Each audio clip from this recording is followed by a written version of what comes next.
பண்ணுறோன்னு சொல்லி இன்றைக்கி ஆட்சி பண்ணுவாங்க. இவ்வளோ நாள் ஆட்சி ஆனால் தொடர்ந்து அதிகமாக பாலியல் குறைகள் நடந்துருக்கு. ஆனால் அவர் டைம் எடுத்துக்கிறாரு. எப்படி பாக்கி இந்த ஆட்சி? இல்லை, சொல்லணுன்னா ஒரு மாதிரி நகைச்சுவைக்குரிய விஷயமா தெரியுது. அவர் அந்த 108 சீட்டு வந்ததுமே முதல்ல ஒரு அதிக சீட்டு பெற்ற ஒரு கட்சியாக இருக்குது. அப்போ உடனடியாக எல்லாமே முதலமைச்சராக இருக்கிறாரு. காவல்துறை அவர் கண்ட்ரோலில் இருக்குது, எல்லாம் அவருடைய கட்டுப்பாட்டில் இருக்குது. அப்போது சட்ட ஒழுங்கு அவர்களால் கட்டுப்படுத்த முடியல. குறிப்பாக பெண்கள் குழந்தைகளுக்கு அதிகமான ஒரு வன்முறையாக இருக்குது.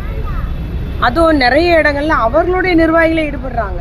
அதை கூட தட்டி கேட்க முடியல. டீ கடைக்காரன்ட்ட காசு கொடுக்க மாட்டேன்னு சொல்கிறது. நம்மளுடைய ஸ்ரீவைகுண்டத்தில் அந்த பெண் வன்கொடுமை செய்யப்பட்டிருக்கிறார். அவளும் தாவாக்காவுடைய ஒரு ஆதரவாளர், பண்ணவங்களும் தாவாக்களுடைய நிர்வாகி. இங்கே லோக்கலில் ஸ்ரீநாத்னு ஒரு அமைச்சர் இருக்கார், மதர் நாராஜ் ஒரு அமைச்சர். யாருமே அதை போய் கேட்கவே இல்லை, கண்டுக்கவே இல்லை. ஸ்ரீநாத்னு ஒரு அமைச்சர் புன்னக்காயில் போய் எனக்கு ஓட்டு போட்டவங்களுக்கு நன்றின்னு சொல்கிறாரு. அப்போது அவர் என்ன மனநிலையில் இருக்கார், என்ன நிலையில் இருக்கான்ற நம்ம யோசிச்சுட்டு இருக்கோம். அவருடைய எது தொகுதினே தெரியாத ஒரு நிலையில் இருக்கிறாங்க. இந்த மாதிரி ஒரு தாவாக்க கட்சியினர் முதலமைச்சராக இருக்கட்டும், அன்னைக்கு பேசினார்ல திருச்சி கூட்டத்தில், தேர்தல் பிரச்சாரம் மாதிரியே பேசினார். அதே எழுதி வச்ச ஸ்கிரிப்டை பார்த்து அதே ஸ்ட்ரெஸ்ஸு பாஸு நடிப்போடு பேசினார். அது எல்லாம் ஊர் அறியும் உலக அறியும். அதனால் இவங்க இன்னும் நார்மல் நிலைக்கு வரணும். இது நாடு, இத்தனை பேர் மக்களை கட்டி காக்கணும். நம்ம நாட்டினுடைய தமிழ்நாட்டினுடைய உரிமை.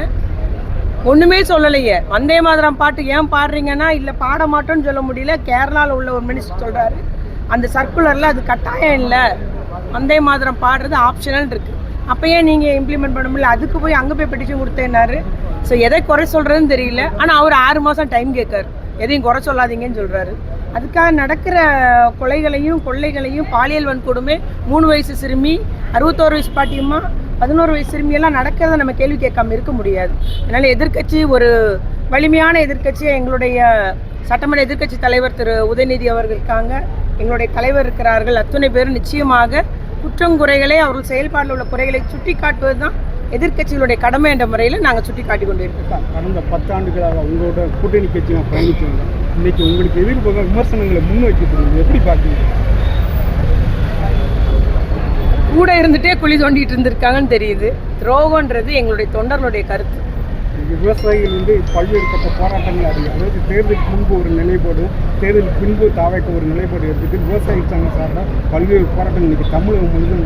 இதை எப்படி பார்க்கணும்? கண்டிப்பாங்க. அதாவது தேர்தல் அறிக்கையில் என்ன சொல்கிறாரு, 5 ஏக்கர் கீழே உள்ள நிலம் உள்ளவங்களுக்கு முழுமையான தள்ளுபடி, 5 ஏக்கர் விவசாய நிலத்துக்கு மேலே உள்ளவங்களுக்கு பாதி கடன் தள்ளுபடின்றாங்க. இன்றைக்கி என்ன சொல்கிறாரு, 50,000 கடன் வாங்கினவனுக்கு முழுமையான தள்ளுபடி, 50,000 அப்போ 5 ஏக்கர் 50,000 ரூபாயை மாறிடுச்சு. அப்போ அவருடைய வாக்குறுதியில் எந்த அளவுக்கு இருக்கிறார். இது முதல் வாக்குறுதியை நான் செஞ்சுட்டேன், 80% பயன்படுத்திட்டேன்னு அவங்க ஆட்கள் சொல்கிறாங்க. அவங்களுடைய ரீல்ஸாக இருக்கட்டும், ரியல் செய்தியாக இருக்கட்டும், எல்லாமே பொய் செய்தியை பரப்பி வருகிறார். அதுதான் உண்மை. நிச்சயமாக விரைவில் மக்கள் புரிஞ்சுக்கொள்வாங்க. நிறைவில் அவருடைய வாண்டவாளம் தாண்டவாளையர். செய்திகளை உடனுக்குடன் தெரிந்து கொள்ள கீழ்கண்ட கேபிள் மற்றும் டிடிஹெச் நெட்வொர்க்குகளில் எம்நாடு செய்தி தொலைக்காட்சியை காணுங்கள். பாதகம் செய்பவரை கண்டால் நாம் பயம் கொள்ளலாகாது பாப்பா. மோதி மிதித்து விடு பாப்பா, அவர் முகத்தில் உமிழ்ந்து விடு பாப்பா. அண்மை செய்திகளை உடனுக்குடன் தெரிந்து கொள்ள இணைந்திருங்கள் எம்நாடு தொலைக்காட்சியுடன்.